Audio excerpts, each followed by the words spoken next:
Voilà pour les titres. Bonsoir à tous. Le prochain rendez-vous du 1er mai sera-t-il le théâtre de nouvelles violences?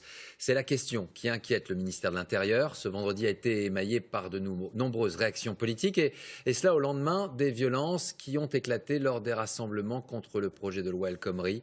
À la clé, plus de 200 interpellations. Un étudiant a été grièvement blessé à Rennes. Alors comment en est-on arrivé là? Anne-Claire Poignard, Hervé Pozzo, avec nos bureaux en région. Au lendemain des violences, les riverains découvrent l'ampleur des dégâts. Des distributeurs vandalisés, des vitrines criblées d'impacts. À Rennes, l'intérieur de cette banque a été aspergé de peinture. À Marseille, ce kiosque à journaux a été détérioré. Les habitants sont écœurés. Tous les arrêts de bus sont tout cassés. Est-ce que c'est normal? Et qui c'est qui va payer? C'est nous. Je trouve que c'est dommage, ça dévalorise le mouvement et puis en fait, après on ne parle que de ça. Alors qu'on devrait parler du fond du problème, de la loi El Khomri. Hier, alors qu'ils sont entre 170 000 et 500 000 à défiler partout en France contre la loi travail, des petits groupes s'infiltrent au cœur des cortèges. On les voit ici, visages cagoulés, masqués, dissimulés par des capuches. Des casseurs prêts à en découdre et qui cette fois ont agi dès le début des manifestations.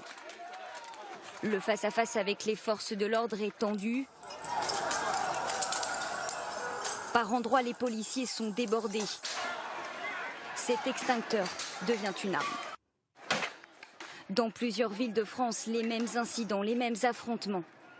Le dispositif policier était-il adapté? Non, selon le principal syndicat étudiant. À certains endroits, il y a eu des stratégies de maintien de l'ordre de la part de la police dont on considère qu'elles ont été contre-productives, puisqu'il y a eu des dispersions de cortèges pacifiques qui se sont faits avec un niveau d'utilisation de la force qui a été disproportionné. Faux, répondent les policiers. Selon eux, le problème vient des organisateurs des manifestations. Lorsqu'on déclare une manifestation, on déclare également un service d'ordre.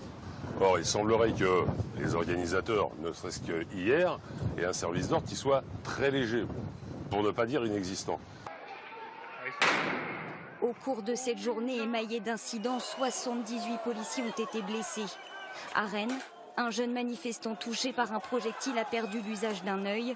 Une enquête de la police des polices a été ouverte.